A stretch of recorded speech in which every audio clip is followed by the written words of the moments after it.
What a start to race number 1 here at the ROCKWOOL Canada Sail Grand Prix. Halifax, Todd Harris, Stevie Morrison, and how about the start by the French Stevie to set the stage? Yeah, I mean, France and Germany here really unlocked the code at the start. They came blasting through the gun.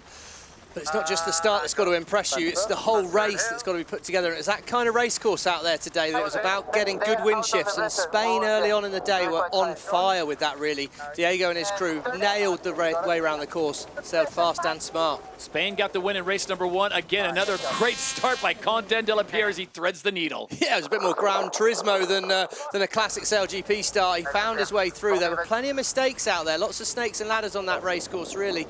Australia were making many early on in the day, which is pretty unusual. But this race, again, first boat to get their nose clear was ROCKWOOL Denmark, and they took full advantage of that to sail away and take the win. Nikolai Sandstedt and the Danes get the win in race number 2, and then it came down to the third and final race in a boat that we have not called a lot in those first 2 races, Stevie. They are the 3-time defending champions. The Australians flex their muscles. Yeah, weird feeling, really. First time I've ever watched a SailGP race and almost questioned whether Australia had the minerals, as it were, to keep it all together. But despite dropping back in the middle of the race, they found themselves back in 4th as we were sort of halfway through the race.